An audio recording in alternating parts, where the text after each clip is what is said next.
Bali Jani untuk kita semua.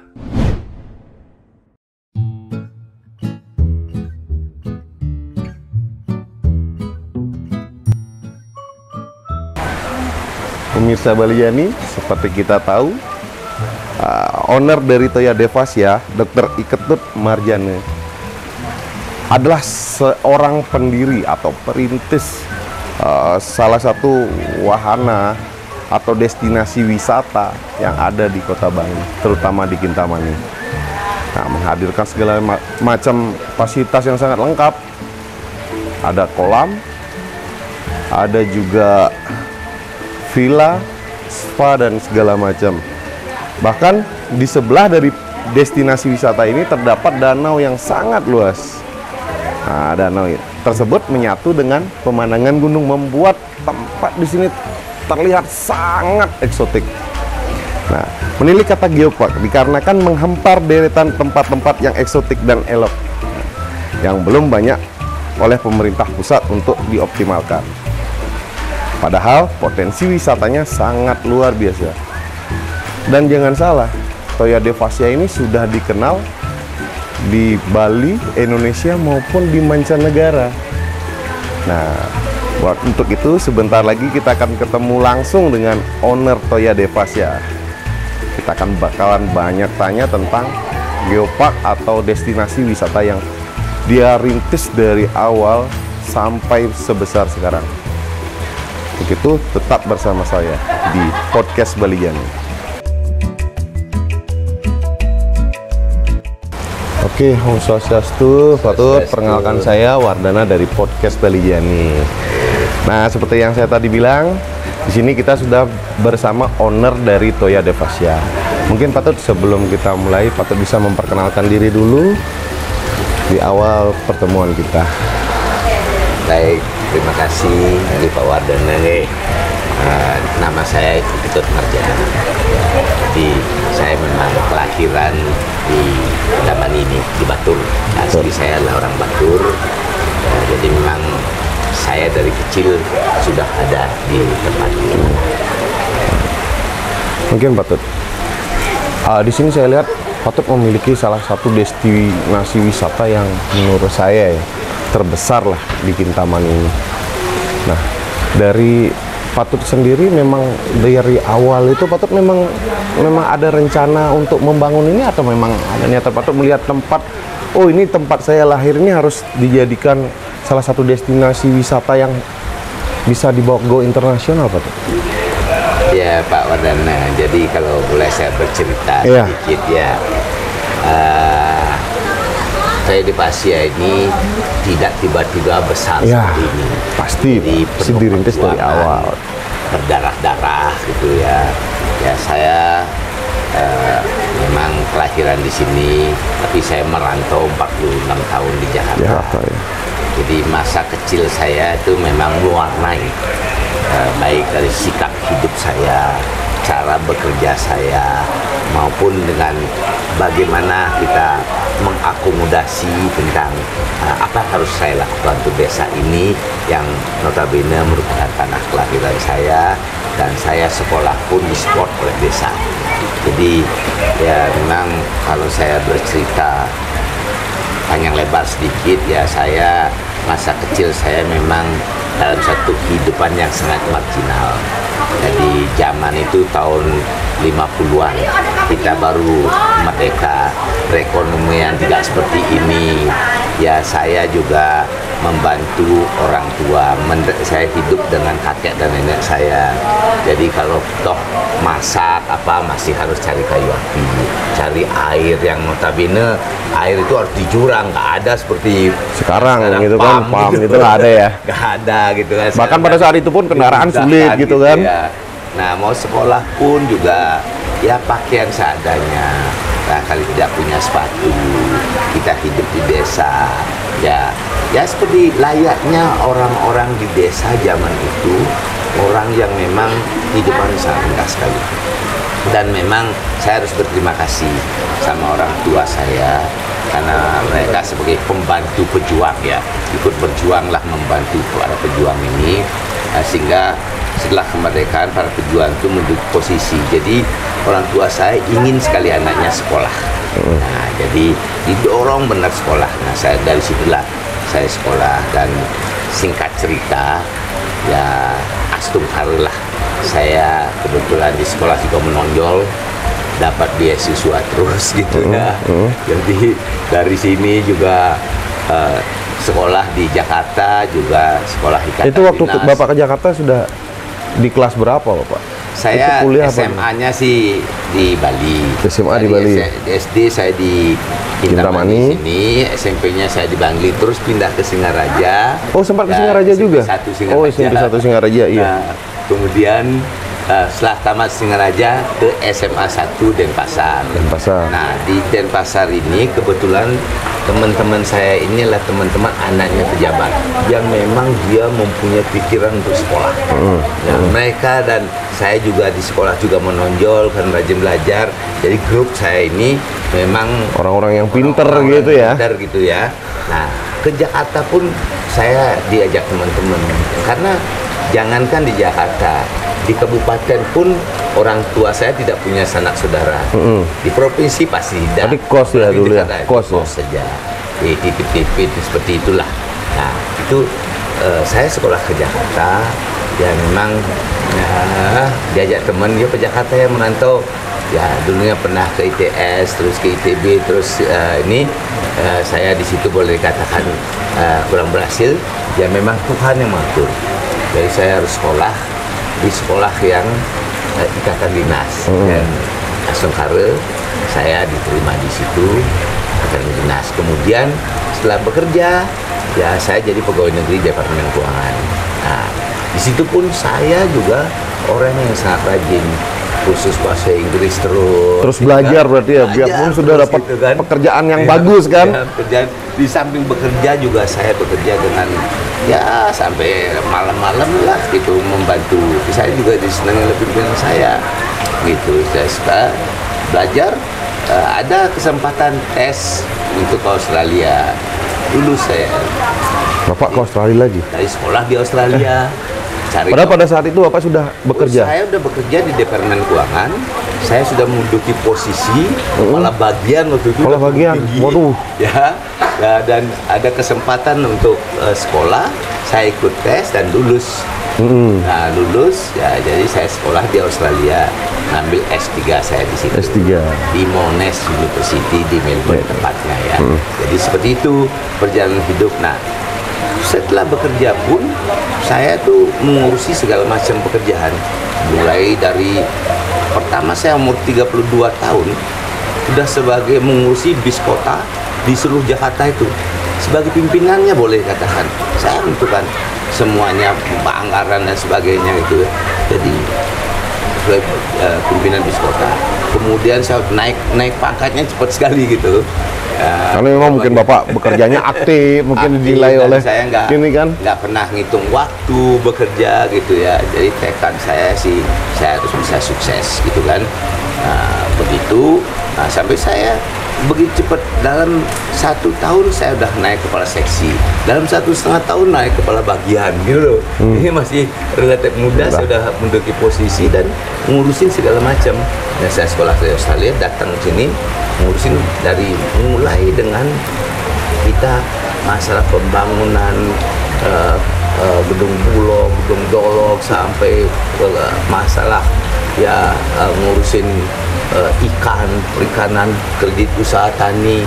Dan saya setelah pulang itu saya ngurusin international institution, World Bank, IMF, APEC. Oh, itu Bapak gitu. urusin semua? Itu. Jadi saya bisa-bisa 2 minggu sekali ke luar negeri. Bayangkan aja tuh. 2 minggu sekali Pak? 2 minggu sekali. Sedangkan saya aja belum pernah keluar negeri, Bapak 2 minggu sekali udah keluar negeri nih. Jadi masih muda, saya udah berapa kali keluar negeri itu. Jadi seperti itu. Jadi, nah juga di dalam pengalaman bekerja, saya di samping menjadi pejabat di pemerintahan, juga saya jadi komisaris. Jadi komisaris di Indosemen, di Semen Gresik yang sekarang Semen Indonesia, di perusahaan perkebunan. Jadi BUMN besar. Dan kemudian saya pada umur 50 tahun mengajukan pensiun dini. pensiun dipercepat, saya direktur keuangan di Citra Marga Nusa Pala Persada. Jadi dikenal dengan perusahaannya Bu Tutut di jalan tol, gitu kan. Nah, dari situ juga saya masih aktif jadi komisaris. Nah, dari situ setelah 8 tahun saya mengabdi jadi direktur keuangan di jalan tol itu, saya mengundurkan diri. Nah, mengundurkan diri, ingin ngurus Toyo di Pasya. Sebenarnya Toyo di Pasya ini saya ambil alih 2002. Jadi tatkala saya masih di Citra Marga, jadi dari perusahaan saudara-saudara ya karena krisis macet kreditnya saya ngebayarin jadi milik saya. Oh, Toyo Devasya ini sempat mengalami ini ya. Makanya saya kan berdarah-darah gitu kan. Nah, terus saya akhirnya selesai Citra Marga udah ingin ngurus ini udah saya miliki waktu saya di Citra Marga. Saya dipanggil lagi Pak Menteri jadi Dirut Pos. Iya, Dirut Pos ya. Itu suatu kebanggaan juga kan, orang Bali menduduki jabatan tertinggi di Pos Indonesia, Pak. Sebenarnya jabatan tinggi itu udah dari sebelumnya. Dari sebelumnya ya kan. Ya, gitu. Tapi yang paling menonjol itu kan kita lihat Bapak itu selaku Kepala Pos Indonesia, Pak. Ya, jadi Bapak, kan di publik itu kelihatannya seperti itu. Ya memang. Jadi Pos itu dari sangat inilah udah di titik nanti titik yang terendah bisa saya angkat lagi ya, warnanya pun kita robah dari orange sehingga kalau orang lihat orange itu udah memiliki pasti, ciri khas ciri khas gitu sendiri kan. ya. Ya banyak yang saya kembangkan memang di Pos menjadi singa perusahaan yang sangat dikenal ya. Oke Pak, kembali lagi ke Toyo Devasya. Dari tahun 2002 Bapak mengurus tempat ini, hambatan yang paling berarti apa Pak dalam pembuatan Toyo Devasya menjadi seperti sekarang? Mungkin Toyo Devasya dalam Bapak ambil alih itu tidak sebagus dan seluas ini mungkin Pak. Ya. Mungkin hambatan-hambatan yang begini, terjadi itu. Ya sebenarnya Toyo Devasya ini saya cerita, ini tanahnya tanah milik desa yang boleh dikatakan nganggur lah. Nah dulu keluarga saya menyewa tempat ini. Nah begitu ya, seperti saya katakan tadi bahwa akhirnya nggak mampu mengambilkan kredit, terbengkalai. Saya yang ngambil menyelamatkan gitu kan.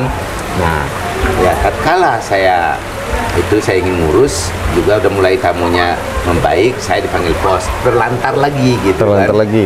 Itu di tahun berapa Pak terlantarnya itu? Ya terlantar itu dari 2007 sampai saya pensiun 2015 terlantar. Oh, sampai hampir-hampir dilelang. Sampai hampir-hampir dilelang.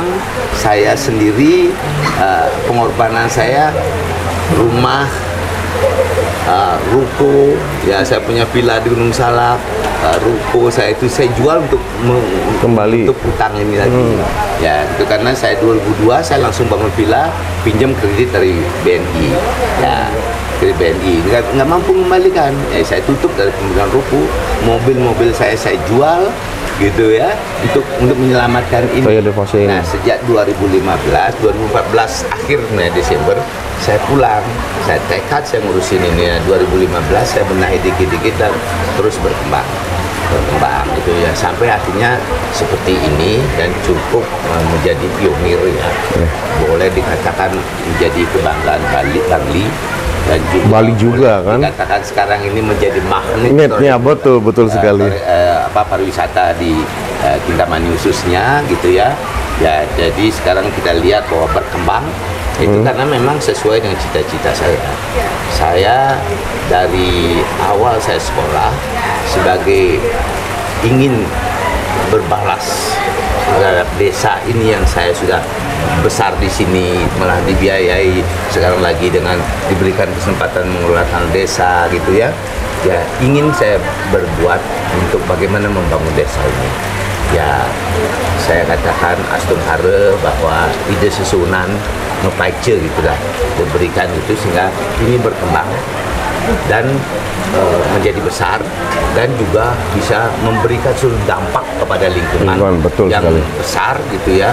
Lingkungan ini bukan hanya karyawannya yang kita serap orang-orang lokal yang kira-kira hampir 90% lebih ya orang lokal, juga dampak ekonomi kepada lingkungan di ini sini, lebih besar. betul Tumbuh sekali. restoran, tumbuh jual sekarang camping, glamping. Iya, sekarang kan banyak sekali kan kolam-kolam restoran di sini. Tempat kos, ya, juga kita katakan laundry, banyak sekali yang dampak dari sini ya sekarang berkembang.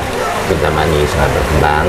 Masuk Hara kita juga bangga dengan itu ya, dan Toya Devasya sendiri juga terus berkembang seperti sekarang ini. Kalau bisa saksikan tamunya cukup banyak, bulenya cukup banyak datang ke sini. Jadi kan ini memberikan dampak kepada ekonomi nasional. Iya, betul sekali. Betul sekali. Padahal dari pagi juga saya lihat yang datang kok. Padahal loket itu belum buka lagi prepare, tapi yang masuk Pak, wah ini rame. Dan kita lihat jam segini pun pada saat pagi ini kita podcast begitu rame. Terus Pak, mengulas tentang nama Toya Devasya. Toya Devasya ini sebenarnya memang Bapak sudah dapat Toya Devasya, apa Bapak memberikan nama kembali untuk tempat ini Pak? Jadi seperti mengalir begitu saja ya. Ini saya percaya bahwa ini ya kehendak ide susunan lah. Saya memberi nama mulai dari PT-nya, PT Nurani Ikrar Dharma Utama. Artinya cetusan hati yang tulus untuk menuju yang baik. Ya itu. Nah, kemudian itu nama PT-nya. Nama dagangnya itu Toya Devasya. Toya Devasya. Ya, Toya artinya air, Devasya Tuhan. Nah, ini adalah air anugerah ide Sang Yang Widiwasa, Tuhan yang Maha Kuasa. Jadi kita lihat air panas ini kan suatu anugerah. Betul sekali. Tidak semua tempat ada gitu kan? Tempat ada. Ini hanya ada di tempat ini di kawasan Gunung Batur ini. Dan orang menyebutnya dari zaman nenek moyang ini kalau mandi di sini ke tambe.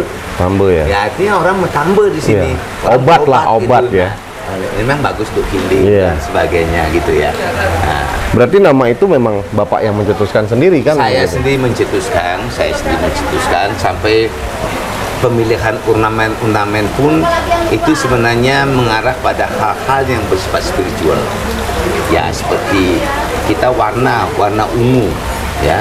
Warna ungu itu kan kalau kita dilihat di pelangi itu pasti tertinggi. Tertinggi ya. Ya, warna the highest color. Kalau kita lihat di Google itu kan warna spiritual, warna energi, warna yang tangguh gitu kan. Kalau kita lihat ke Eropa, priest itu pendeta-pendeta itu pasti pakai ungu ya, karena memang warna yang disucikan gitu kan. Nah, Bapak lihat juga gajah di sini kan. Bapak kemarin juga keliling saya lihat terheran-heran melihat gajah melulu. Saya juga baru masuk Pak, lihat gajah besar. Nah, terus masuk di kolam-kolamnya juga dipenuhi dengan gajah, Pak. Menurut Bapak, dengan gajah itu seperti apa, Pak? Itu filosofinya. Filosofinya Bapak. Nah, menurut Bapak nih. Sekali gitu ya. Ya, kalau Bapak lihat ya wujudnya gajah itu kan besar. Hidup Ganesha itu Ganapati. Ya, itu kan ya Tuhan yang anukan keilmuan, kemakmuran kan gitu kan. Ya. Nah, kalau gajah kita lihat posturnya, kupingnya kan gede. Nah, sebagai seorang perusahaan begini harus mau mendengarkan masukan ya. Apa kritik atau ya, apa? Betul. Itu simbolnya kuping gajah yang gede, mau mendengarkan. Nah, begitu juga kalau kita lihat matanya kan kecil itu. Ya, kalau zaman dulu tuh zaman nggak maju seperti sekarang ini, kalau masukin benang ke jarum itu kan kita ngicir tuh. Ya, itu artinya fokus. Kalau ingin mencapai sesuatu dengan sukses, maka kita harus fokus. Kita harus betul-betul menghayati, menjiwai, memaknai dan mencintai apa yang kita lakukan. Fokus untuk kerjaan itu. Nah, juga kita secara filosofi hidup ini, mulutnya kan kecil. Nah, kita nggak bisa mau makan sendiri. Nggak bisa, betul. Ya, harus kita berbagi. Nah, itulah simbol daripada gajah itu, mulut kecil. Nggak boleh rakus, nggak boleh greedy. Kita harus bagikan, sisakan untuk yang lain, gitu kan? Betul. Ya, seperti kita katakanlah, ada supplier di sini. Ya, yang masuk ke sini kan nggak bisa Bapak buat sendiri kan? Kita bagi rezeki lah. Ya, kalau enggak kan mereka mati nggak bisa. Ya. Anukan kita juga nggak disebut. Iya, betul. Nah, belalainya itu kalau ngisap air itu disemburkan, tanaman bisa subur, gajahnya bisa makan, binatang lain bisa, artinya menciptakan kemakmuran. Nah, ini kita lihatlah tumbuh sekarang dengan keberadaan Toya Devasya yang mau sebagai perintis. Betul, betul. Yang orang nggak masuk akal, saya berani investasi di sini dengan jarak yang begitu jauh dari airport, dari Denpasar, ya jalan waktu itu sangat jelek. Ya saya berani investasi di sini, ya karena itu cita-cita luhur itu bagaimana membangun desa ini itu. Nah, pajak badannya besar, sesongkan Bali dengan seberak-berak gajah, ya. Tetap gede kan gitu. Betul kan? sekali, Pak. Sekurus-kurusnya gajah tetap besar. Kan. Artinya apapun problem Toya Devasya ini tetap berjaya, tetap survive. Ya, malu masa Covid itu ya kita tetap bekerja. Tetap ya, masih ada tamu, Pak ya. Sekarang ada tamu. Nah, dengan standarisasi yang Bapak lakukan. Ya, itu. Nah, inilah ya, upaya-upaya gitu. Itu polisi gajah. Kalau kita lihat sekarang masa Trihita Karana. Ya, kita sudah terapkan di sini juga kan? Terapkan juga. Kita ada parahyangannya, memang dulunya purinya ada di sini, Nasirta di sini gitu kan. Nah, parahyangannya untuk hubungan dia ke Tuhan. Ya, kita juga untuk tempat pertemuan orang-orang. Ya, kita ciptakan restoran-restoran yang nyaman.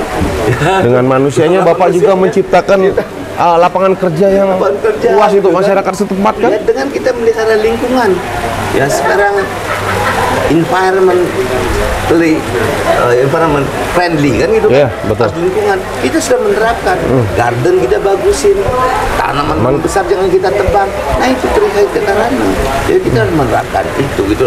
Ini memang nggak bisa kita lepas kesuksesan itu dari hal-hal yang bersifat spiritual yang kita bisa. Ya. Gitu. Ya, oke Pak. Ini menilik sedikit tentang geopark Pak. Padahal di sini kan banyak Pak, hampir deretan yang tempat yang sama dengan Bapak miliki. Biarpun secara ukuran Toya Devasya bisa dikatakan paling besar kan. Ini ada nggak Pak peran serta dari pemerintah lokal maupun pemerintah pusat untuk datang meninjau atau membantu mungkin Bapak dalam gini di sekitaran geopark yang ada di sekitaran Kintamani ini Pak? Saya lihat bahwa perhatian pemerintah ini cukup besar. Oh besar Pak ya, sudah diperhatikan kan berarti ya? Pengembangan pariwisata di sini. Nah satu lagi lebih-lebih kawasan ini dan kawasan yang barangkali terindah. Iya betul ya, sekali Pak. Kita di sini dikelilingi gunung, di tengah-tengah kawah itu ada gunung, ada danau. Ya di mana ada tempat seperti ini. Dan pemerintah sekarang saya lihat sudah memberikan sesuatu perhatian yang luar biasa ya. Dari akses jalan, membangun namanya Badan Pengelola Geopark. Oh sudah ada Pak ya? Diakui dunia. Oh sudah diakui. Diakui UNESCO.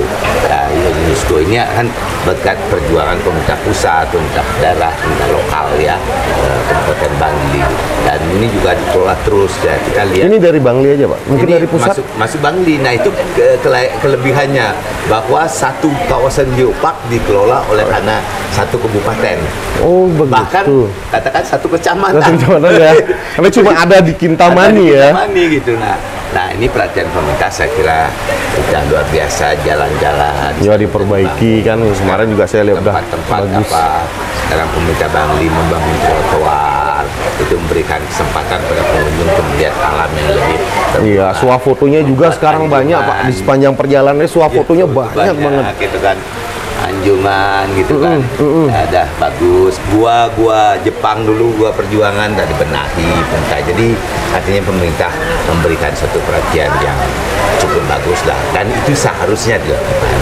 Karena sayang kalau tempat seperti ini diabaikan gitu ya oleh pemerintah kan, karena apapun juga memberikan dampak ekonomi rakyat yang luar biasa. Oke Pak, satu hal Pak, ini memberikan motivasi Pak kepada teman-teman di podcast Bali Yani ini umumnya. Ada nggak Pak satu orang yang sangat berpengaruh terhadap hidup Bapak selain daripada orang tua Pak yang mau maju Bapak, ayo kamu harus bisa wujudin ini, kamu harus begini. Ada nggak Pak salah satu orang yang memang benar-benar memotivasi Bapak untuk seperti sekarang? Ya, yang pasti kan orang tua sudah saya ceritakan. Ya, tadi di luar orang tua ada nggak Pak? Ini sebagai ini buat pengalaman buat teman-teman di Balijani? Sebenarnya yang paling penting itu adalah motivasi diri. Motivasi diri. Jadi betul. dari semuanya itu dari diri sendiri. Ya gitu. Tekad kita. Ya, niat kita gitu kan.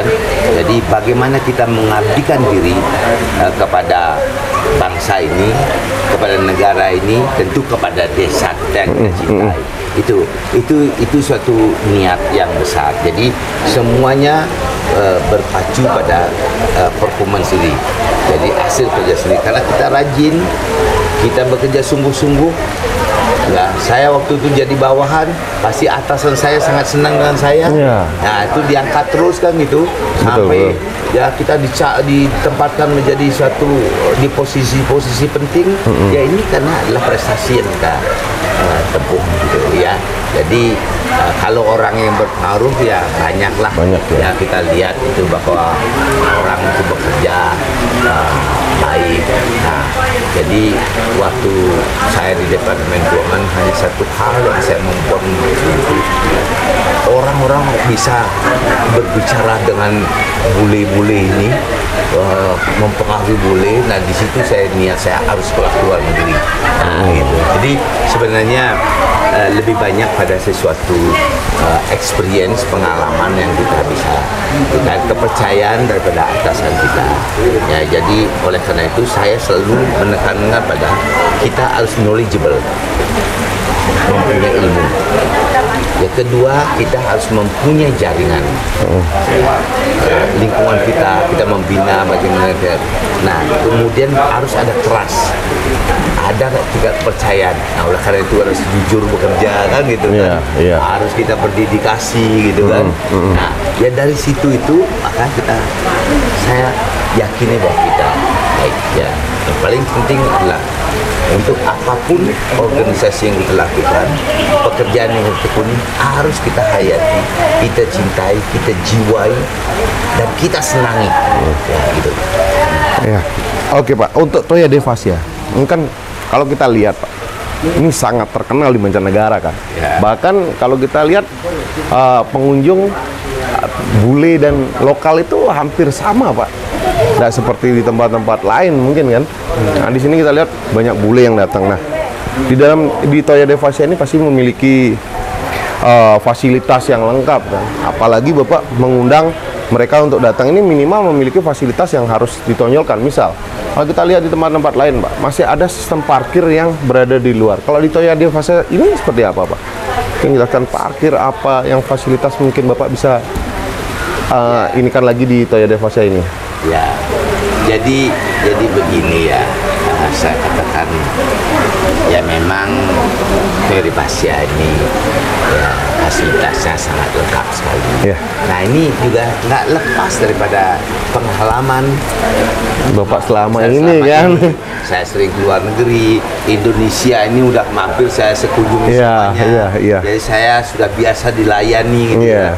Walaupun pendidikan saya bukan pariwisata, tetapi saya dilayani oleh orang pariwisata ya. Kita diposisikan pasti kita nginepnya hotel-hotel macam, kita mengunjungi daerah wisata yang lain. Jadi itu adalah satu proses pembelajaran juga ya. Bagaimana perilaku kita terhadap orang lain. Fasilitas apa biasanya untuk bisa melengkapi kebersihan, Sabta Pesona itu udah pas sekali. Bapak terapkan di sini kan? Terapkan masalah ya bagaimana membuat orang senang, bagaimana membuat orang nyaman, merasa aman gitu kan. Nah itu jadi ini yang saya selalu lakukan. Makanya fasilitas ini ya karena di sini core bisnisnya ya bisnis intinya adalah kolam renang karena air panas. Betul. Nah kita nggak bisa dong orang datang ke sini hanya mandi doang pergi ya. Kita berikan satu fasilitas yang lain. Ya, seperti contohnya seperti villa gitu kan. Orang juga awalnya restoran masa pulang dia pingin kan kita sediakan villa, kita itu kelas yang lebih atas kan ya, kita untuk yang terendah ada kita buatkan camping gitu ya, kan. Betul. Kan. Jadi seperti itu. Nah, agar semua kalangan itu terjangkau kan intinya begitu. Nah, orang datang ke sini masa tinggal di hotel saja. Nah, iya kan belum tentu. Pengen menikmati suasana yang ini ya. Ada kita siapkan di sini ada jeep tour yang sekarang yang jalan-jalan kemarin saya lihat, betul. Hiking, ada apa kan gitu. Kita link dengan mereka. Kita kaitkan Toya Devasya dan mereka-mereka yang mengelola gitu kan. Nah, jadi itu sehingga tamu ini betul-betul merasakan puas, mereka datang ke Toya Devasya betul-betul bisa menikmati apa yang diinginkan. Makanya disebut Toya Devasya adalah one stop tourist destination in Bangli. In Bangli gitu ya. Jadi segitu datang dia udah bisa dia kemana-mana menikmati. Jadi karena itu dia bisa tamu-tamu bisa 3 hari di sini, 2 hari. Kan bahkan ada mungkin seminggu nggak di sini, Pak? Ya ada juga yang ada mereka juga, penelitian gitu seminggu di sini kan. Ya kalau orang itu nikmati sambil ke Trunyan, mendaki Gunung Batu, kita ke Songan, ke naik di Songan tuh di atas Kawi Selep, semua pemandangannya bagus-bagus. Nah, kita fasilitasi di sini gitu. Kita bekerja sama dengan lingkungan kita. Saling bantulah, saling dorong gitu. Jadi nggak ada istilahnya persaingan kalau buat saya. Semuanya adalah kolaborasi. Semuanya saling support, saling dukung. Nah, inilah cara kita semuanya ini untuk memajukan kawasan pariwisata Kintamani gitu. Dan kalau tidak salah, Bapak adalah ketua PHRI, Pak, untuk di Bangli, Pak ya. Jadi menjabat ketua ini bukan semata-mata karena Bapak memiliki tempat usaha juga kan, berarti kan teman-teman di PHRI mungkin mendukung Bapak menjadi ketua ini karena mungkin pengalaman Bapak. Nah, pengalaman Bapak selama ini yang diceritakan itu, apakah bisa menjadi visi atau misi yang akan dijalankan di PHRI Bangli ini sendiri, Pak? Ya pastilah dari pengalaman itu gitu. Dan saya juga ya sementara terima kasih atas kepercayaan daripada teman-teman para pengusaha hotel dan restoran memilih saya kan gitu kan. Nah, jadi visi saya sebenarnya kan adalah bagaimana kita bersama-sama pemerintah daerah yang untuk mengembangkan pariwisata Bangli ini, khususnya Kintamani ini kan gitu kan. Itu suatu visi yang tuh untuk bisa memberikan kemakmuran kepada masyarakat yang lebih luas gitu kan. Nah, ini suatu vision yang kita lakukan. Nah, di dalam perjalanannya itu ya ini kan PHRI kan bukan lembaga di bawah pemerintah. Betul.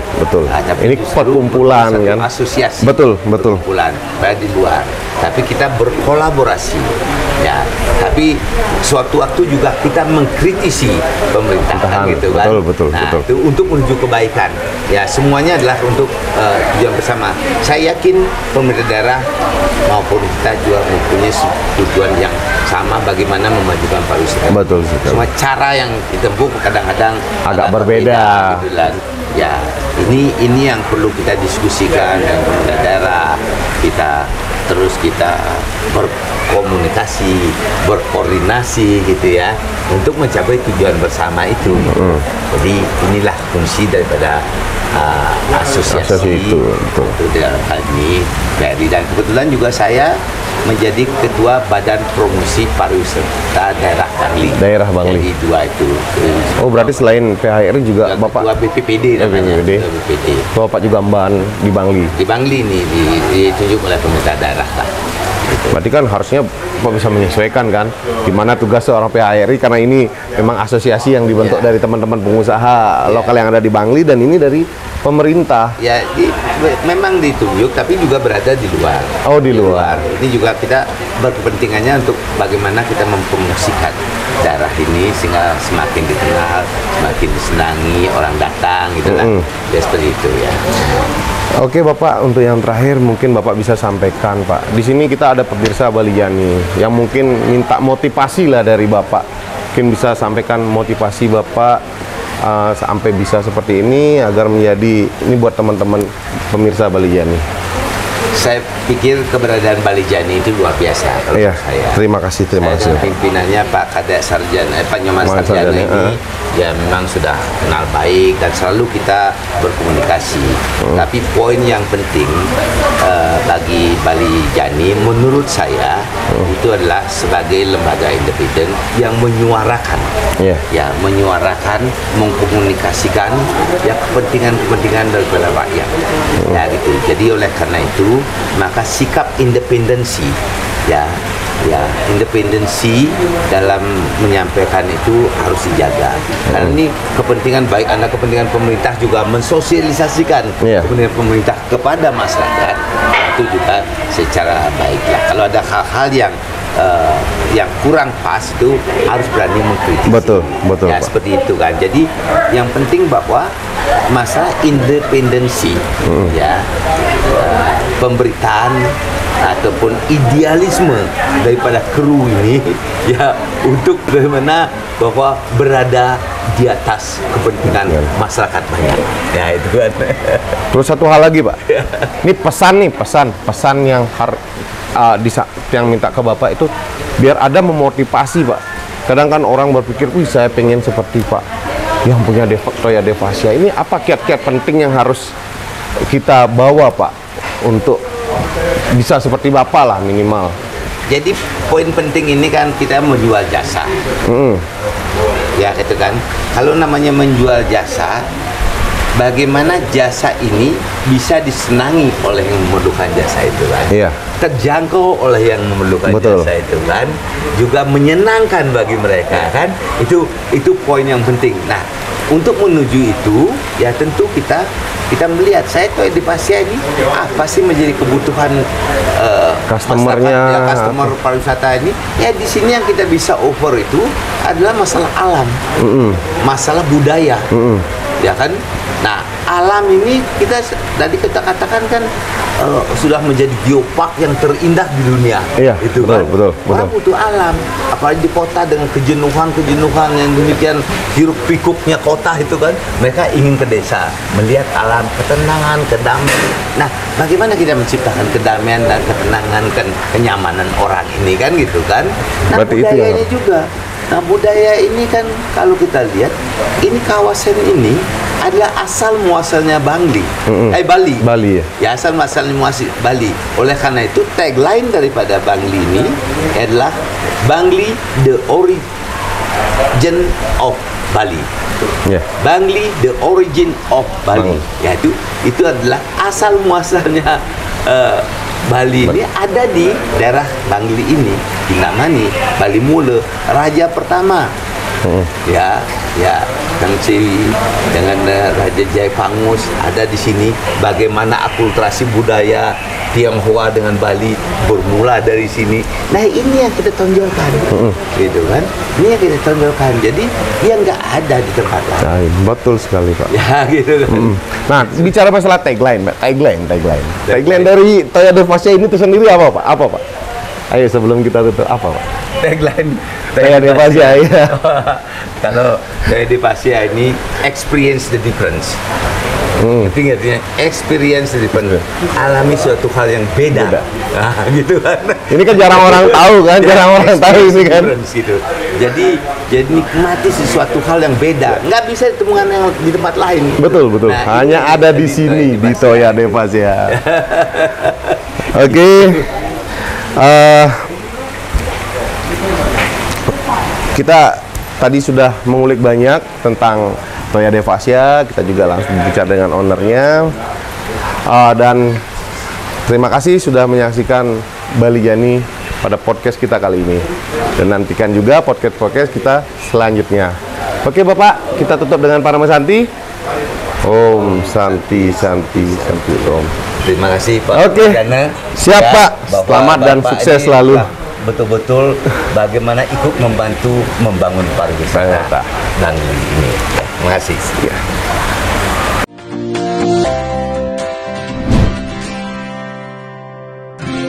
Bali Jani untuk kita semua.